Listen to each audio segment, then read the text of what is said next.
Saya pernah ditanya seorang ilmuwan, Pak Bahak, kenapa Islam itu harus ada sanad? Kita kan orang cerdas, kan bisa berpikir sendiri, ngapain nunggu pikirannya orang-orang, kata saya.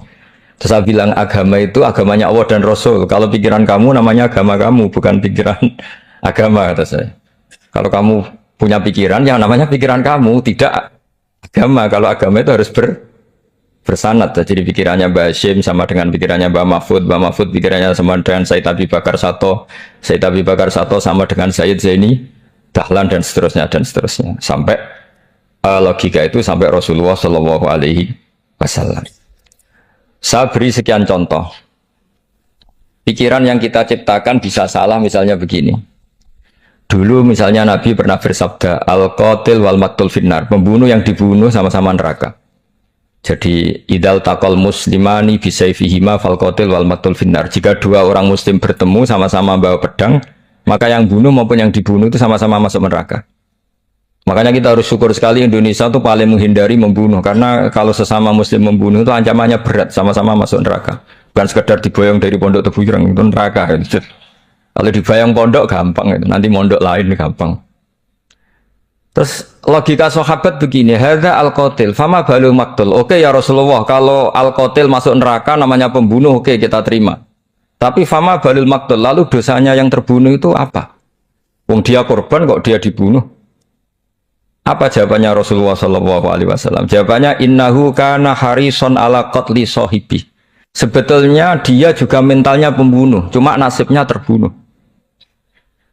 Jadi seperti misalnya sampean hasut saya, itu nggak perlu disakeni. Sebenarnya sampean yang inginnya ya menggusur saya, cuma nasibnya tergusur. Gitu. Makanya kalau ada orang rebutan pacar kok kalah itu udah usah disakeni. Sebenarnya mentalnya dia perebut gitu. Cuma nasibnya kalah gitu. Jadi apa ya? Ya tadi. Ya ini penting ya, penting sekali. Itu jadi sebetulnya ketika duel itu semuanya kan mentalnya membunuh. Maka dia nasib saja sebagai maktul, tapi mentalnya pembunuh. Karena dia mentalnya, niatnya, komitmennya pembunuh, maka dia sama-sama di neraka. Maktul itu fakta, faktanya terbunuh, tapi mentalnya pembunuh. Sehingga hukumannya sebagai pembunuh. Sama kalau sampean berebut itu mentalnya ya perebut. Cuma nasibnya kalah atau terebut. Itu soal saya akan mengkagumi Gus Dur dari segi fikih. Ketika Gus Dur dilengsarkan dari presiden, yang paling saya kenang dan para ulama seluruh Indonesia, mungkin seluruh dunia mengenang adalah keberhasilan Gus Dur mengelola konflik itu tidak pertumpahan darah. Itu satu prestasi yang insya Allah jadi amal beliau, semoga mendapat ridhonya Allah Subhanahu wa Ta'ala. Karena yang paling dihindari oleh Islam sebisa mungkin adalah jangan ada darah menetes, apalagi hanya demi kekuasaan. Sehingga Rasulullah SAW sampai berdamai ketika terjadi tarik ulur di Sulhul Hudaybiyah. Saat itu Suhail bin Amr memberi sekian poin yang mendikte Rasulullah, semuanya merugikan Rasulullah. Tapi tidak semuanya merugikan Rasulullah, tidak ada yang menguntungkan sama sekali. Tapi Rasulullah menuruti itu semua demi tidak bertumpahan darah. Padahal Suhail bin Amr zaman itu masih kafir. Sehingga menjadi fikih bahwa perdamaian itu harus kita jaga. Sampai ada ayat wa in janahu lisalmi fajnalaha wa tawakkal 'ala Allah. Jika mereka ingin damai, kamu harus menuruti itu.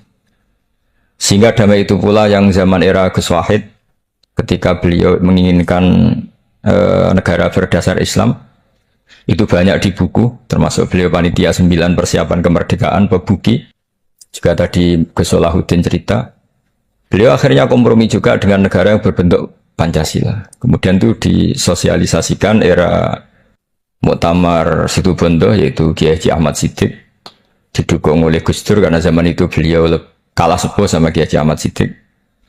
Jadi itu fikih-fikih yang saya menjadikan pengagum Gus Dur, karena ibadah Darul Mafasid Muqaddamun ala Jalbil Masalah adalah ibadah yang luar biasa. Berikutnya saya mohon sama Kiai Haji Solahuddin Wahid berkenan saya cara berpikir begini untuk Gus Dur. Jadi Saya ini dari keluarga Kiai, saya juga senasab dengan keluarga Mbah Hashim karena sama-sama turunan Mbah Sambul Lasem. Jadi beliau adalah Abdurrahman bin Wahid bin Hashim bin Asy'ari bin Wahid lagi, terus bin Abdul Halim 2 sampai Mbah Sambu. Kira-kira nasabnya sama dengan saya, dengan dari jalur itu. Saya mau bercerita begini. Watak seorang cucu itu biasanya mengalir dari pikiran besar mbah-mbahnya atau leluhurnya. Karena setiap mbah-mbahnya pasti berdoa dzurriatan thayyibah, yaitu anak cucu yang baik. Saya sengaja di sini bawa kitab yang ditulis oleh Muhammad Asad Shihab, seorang Libanon. Menulis bahwa Mbah Hashim Asy'ari adalah terhitung sebagai mujaddid, sebagai pembaharu Islam, setidaknya di Asia sini atau di Indonesia.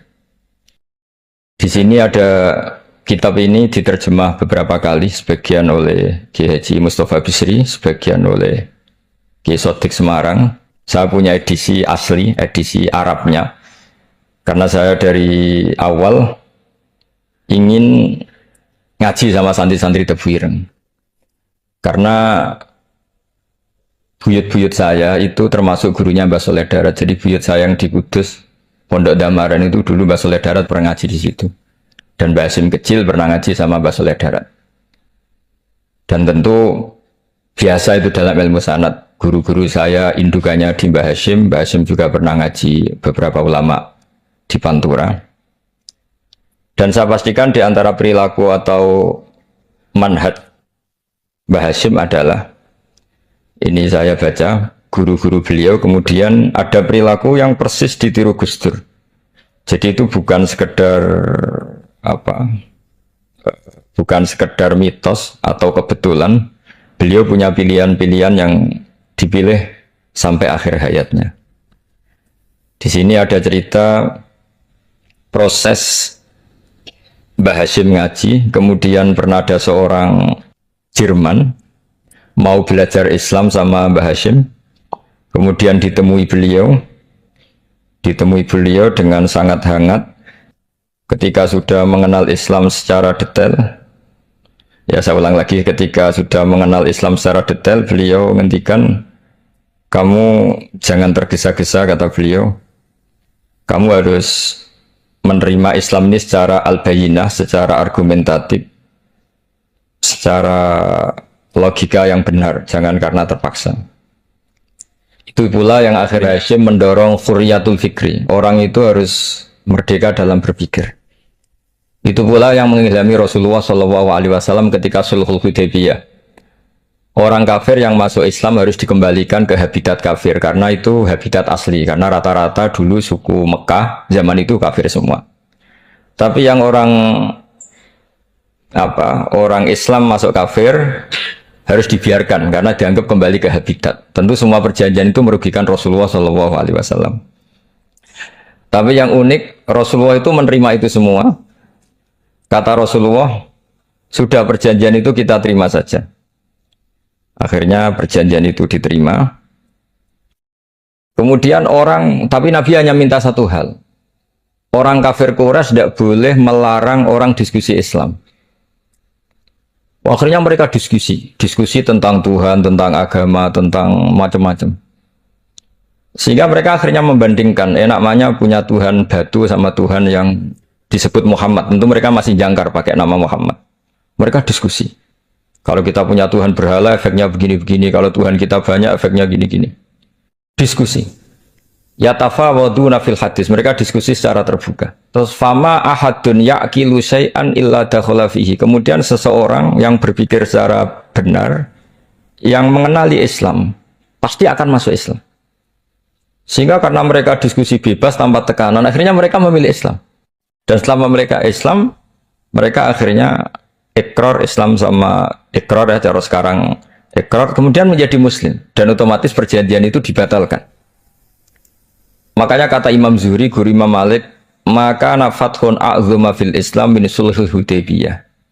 Enggak ada kemenangan Islam sehebat kemenangan dalam Hudaybiyah, yaitu orang berbebas berpikir.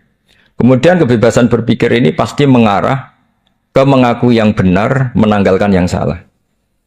Tentu orang dulu mendewa-dewakan Lata Uzza, pokoknya menuhankan makhluk, menjadi sadar bahwa itu aneh. Kenapa kita harus sembah batu yang dipahat? Kenapa kita harus menyembah makhluk dan sebagainya? Dan akhirnya mereka Islam. Tapi dulu kalau itu keinginan orang hanya ingin menang kalah. Jadi yang kafir itu hanya ingin menang. Pokoknya jangan sampai kalah. Nggak pernah berpikir Islam itu apa. Di mana-mana perang itu ya pikirannya menang kalah. Tapi setelah nggak ada perang, meskipun segala perjanjiannya merugikan Islam, orang akan berpikir secara objektif. Makanya fama ahadun yaqilu syai'an illa dakhala fihi. Tidak ada seseorang yang berpikir tentang Islam kecuali akhirnya masuk Islam. Sehingga itu disebut maka nafathun a'zama fil Islam min sulhul Hudaybiyah. Enggak ada futuhat yang sebesar sulhul apa? Hudaybiyah. Ya, kitab ini namanya Wadi'ul Labinat Istiqlalil Indonesia. Mungkin santri Tebireng mungkin lebih tahu ya, karena harusnya lebih tahu. Jadi kalau tahunya baru sekarang ya rodo innalillahi wa inna ilaihi rajiun. Jadi saya tidak perlu bangga lebih tahu karena memang seharusnya Anda lebih tahu. Kalau tidak ya keterlaluan. Ya namanya itu Wadi'ul Labinatil Istiqlal Al-Indonesia. Ini saya baca tapi ini demi Gus Dur, artinya bahwa pilihan-pilihan itu mulai ada zaman Mbah Hasyim Asy'ari. Ini saya baca dulu ya guru-guru Mbah Hasyim supaya clear. Selama ini yang dikenal kan beliau ngaji sama saya Mahfud, saya Khotib Minangkabau. Ini di kitab ini. Saya baca sesuai harokat yang ada di kitab ini.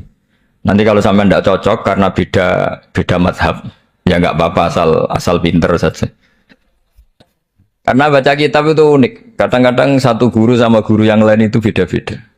Dan biasanya guru itu nggak mau kalah. Mbah Mun tuh sering cerita, ada kiai maknani wati ini lan wit alu. Itu muridnya gerutu karena pernah mondok itu kok nggak gitu. Pak guru, di kitab saya maknanya itu pohon elu.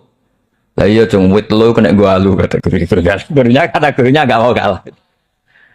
Ada yang guru itu salah baca wal jarodin lan lawang. Muridnya nggak terima. Pak Yai saya pernah ngaji itu maknanya walang. Lah iya walang sing ning lawang cung. Itu memang kasus makna-makna di Jawa itu banyak.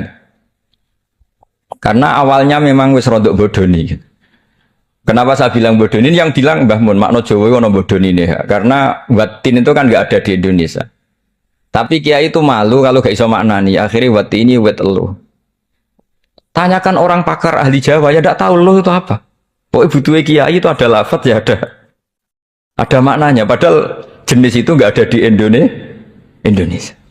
Seperti haudat itu maknanya di Jawa sekedup. Sekedup itu rumah kecil yang ada di unta zaman dulu. Di Jawa ada enggak? Tidak ada. Kalau kamu tanya orang Jawa ini apa namanya? Namanya ya rumah kecil di atas unta. Tapi di Jawa dulu punya makna namanya apa? Sekedup. Jadi kiai Jawa itu luar biasa improvisasinya. Ya rada bodoni itu. Lah yang sering bodoni itu bab halal haram, tapi bodoni apik. Ya enggak semua bodoni itu buruk, kadang wajib. Betul ya? Ini sama tergesola. Ini karena keahlian fikih saya juga barokahnya Mbah Hasyim Asy'ari supaya beliau senang. Beliau senang karena para nabi, para wali, para ulama itu tidak meninggal. Tadi kalau Mbak Anita bilang wafat itu kalau dalam bahasa Arab wafa yafi wafaan itu maknanya nuhoni. Nuhoni itu sudah memenuhi.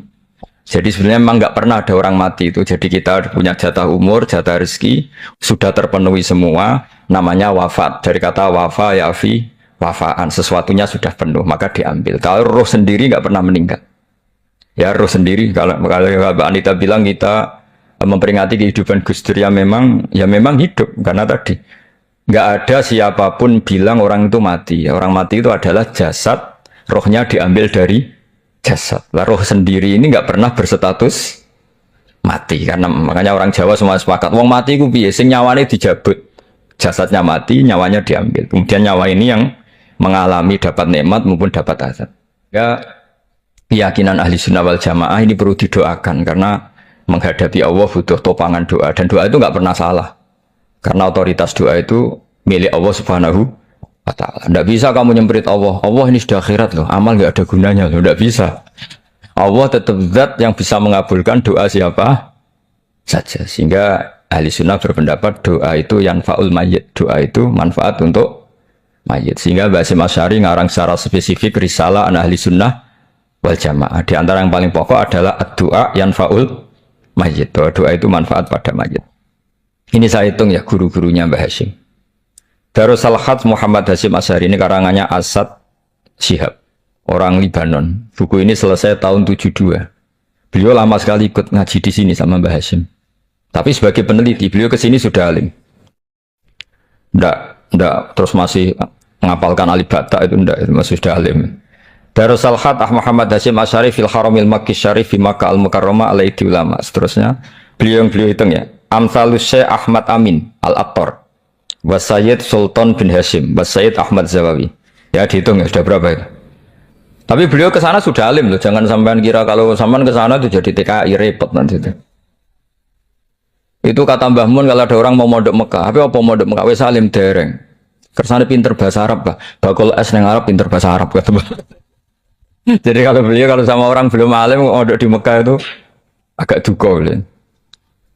Ya, Syekh Ahmad Amin Al-Attar, Wasayyid Sultan bin Hashim, Wasayyid Ahmad Zawawi, Wasayyid Ibrahim Arab, Wasayyid Ahmad bin Hasan Al-Attar, Wasayyid Said Al-Yamani.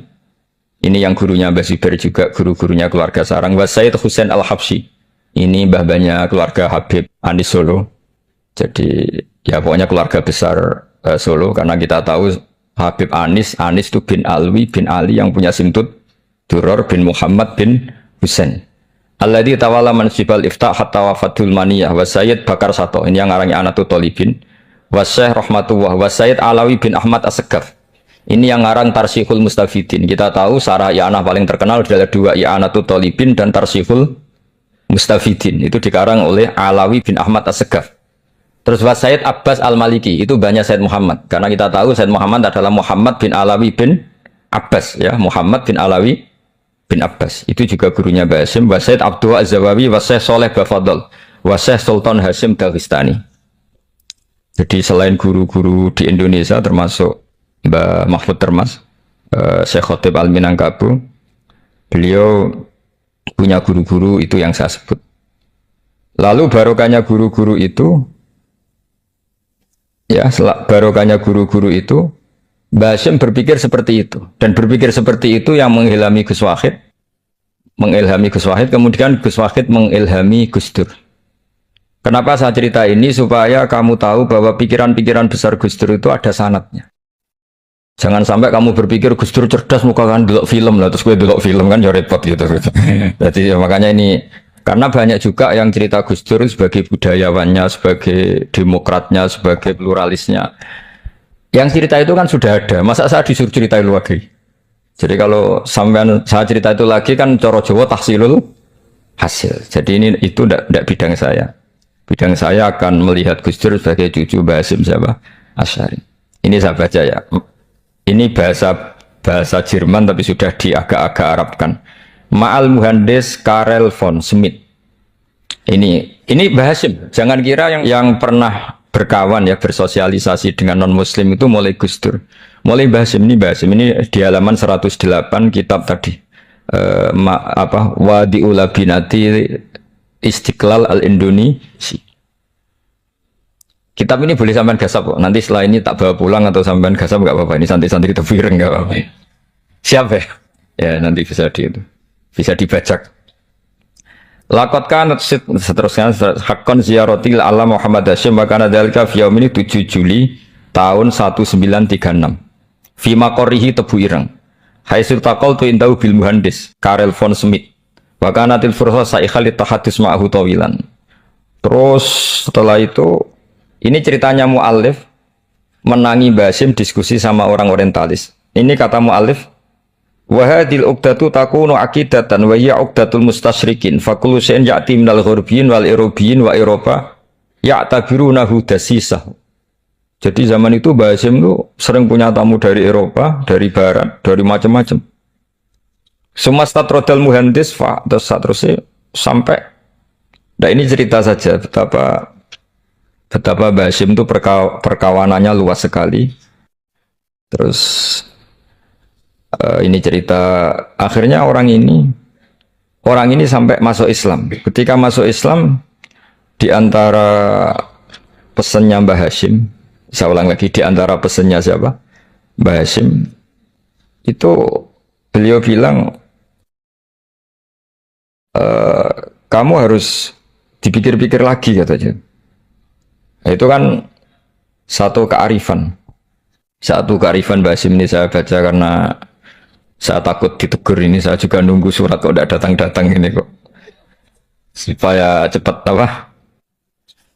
Cepat selesai. Ini bebas. Kalau ada surat malah kebenaran ini karena sudah mulai nyari-nyari. Ya jadi saya mohon nanti kitab ini bisa dikaji di sini. Nanti saya tinggal di sini ada cerita-cerita apa? Cerita-cerita sampai beliau berteman orang Eropa, terus beliau macam-macam sampai terus saya teruskan. Suma arsalatku syirka ila Indonesia amni 1929 watana kola fi kasir minal mudun wa makata akhiran fi madinati Surabaya bi Jawa Syarqiyah wa min huna bada'atil hidayah wa taufik taku danihi ilal khairi hadas lautil hadis bil amil alladhi yakti fatratas tirok. Jadi orientalis tadi ketika berteman Mbah Hasyim lama-lama tertarik oleh Islam. Ketika mulai tertarik dengan Islam wa sya'ara bil istiqra aruhi wal amni tam wa kaifa ya'budu rabbahu ibadatan hakikiyah. Terus mulai tertarik dengan Islam, terus konsultasi sama Mbah Hasyim. Jadi tertariknya barokahnya Mbah Hasyim. Orang ini kemudian wabakial muhandis itu insinyur Karel von Schmidt di Indonesia hatnan talatil harbul alamiyah sehingga perang dunia kedua selesai wa indama qawamal indonesiun didal hukmil al-Hulandi fi harbul istiqlal am wa kana muhandis fi sufil indonesian dafa'u islamuhu liya syariqa saat terus. Terus ini saya cerita jadi Mbah Hasyim pernah mengislamkan orang Belanda, orang Jerman. Orang apa? Orang Jerman, terus orang ini hidup di Hamburg. Sampai akhirnya beliau dakwah Islam di sana. Jadi ini apa?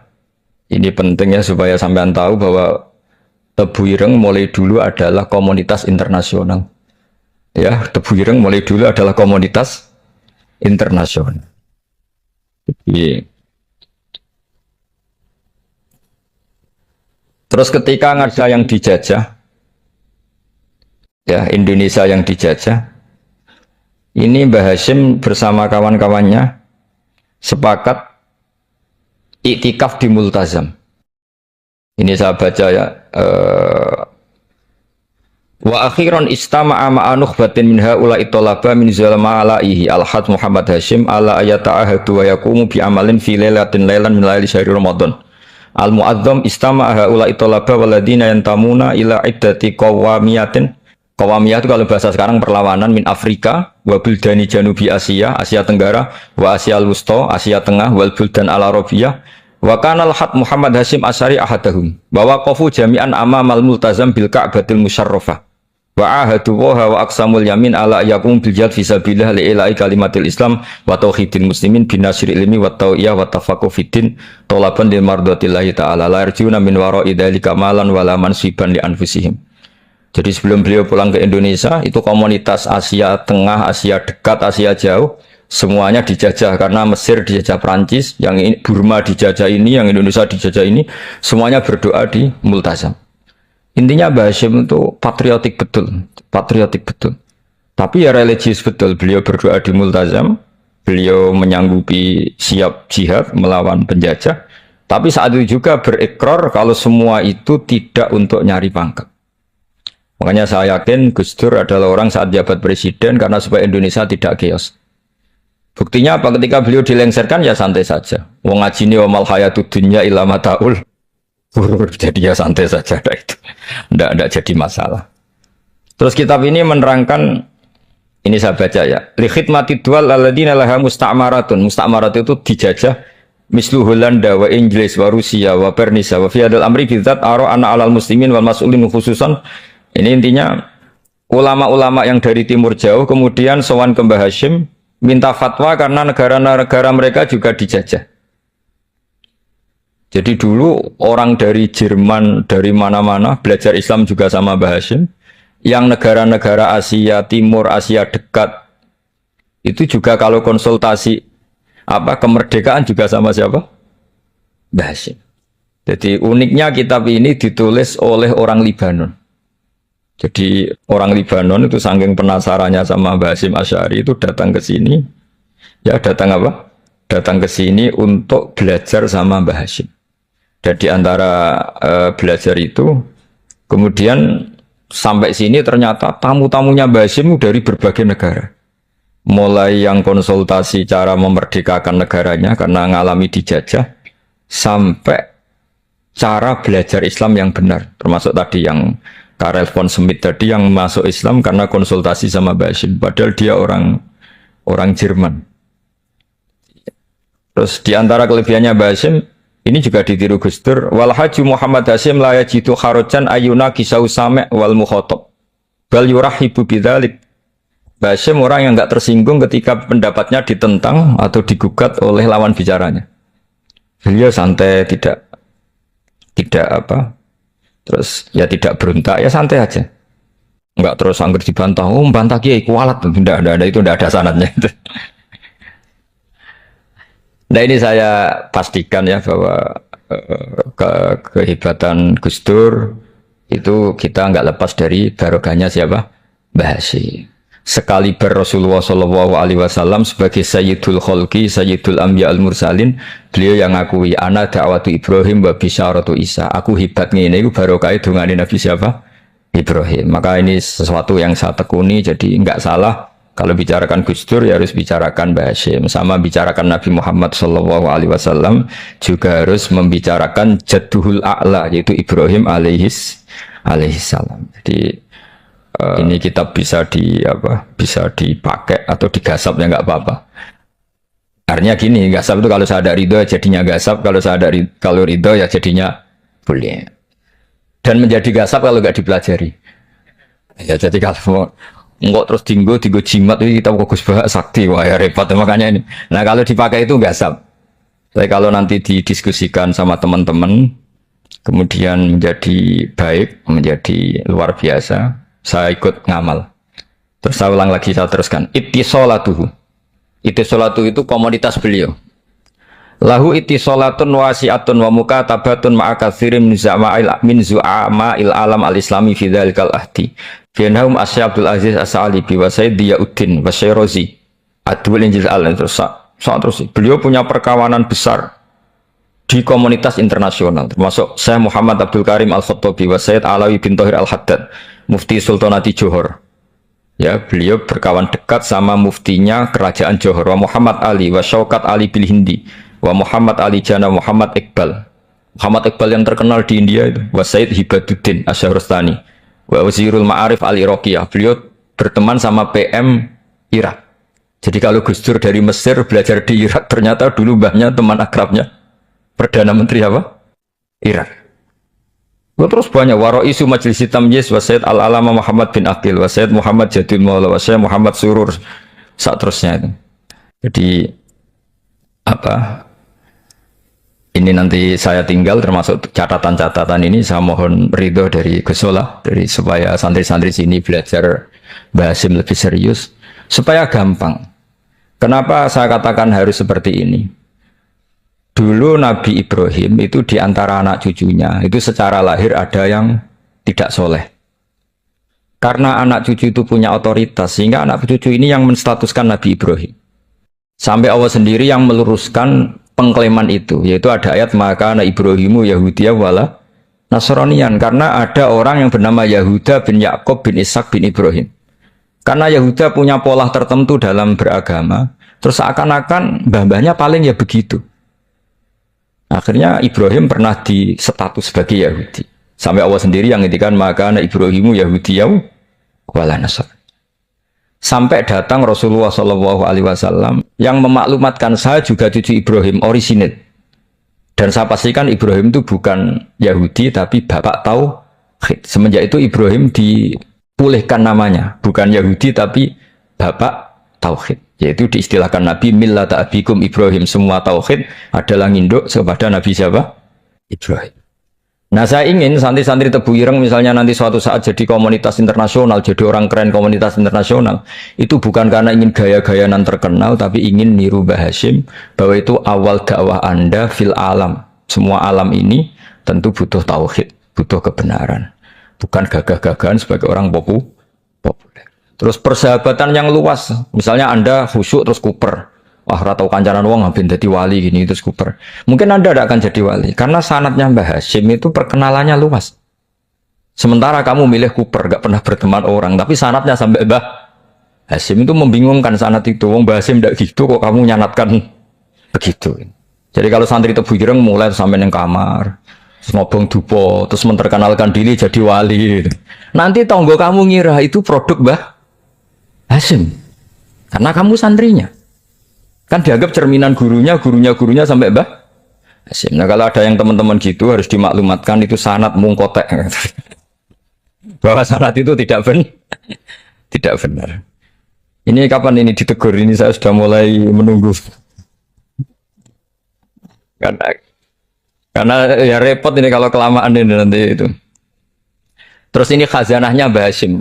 Khazanah itu ya perpustakaan kalau sekarang. Maktabatuhu. Tu'addu maktabatul khat Muhammad Hasyim Asy'ari min aghnal maktabat likhtiwaiha ala anfas. Jadi ini kadang harokatnya ya beda dengan bacaan saya. Sama nanut bacaan saya saja. Di sini ditulis anfusil kutub. Selalu saya baca anfasil kutub karena maknanya kitab terbaik. Kalau kitab terbaik bacanya bukan anfus tapi apa? Anfas.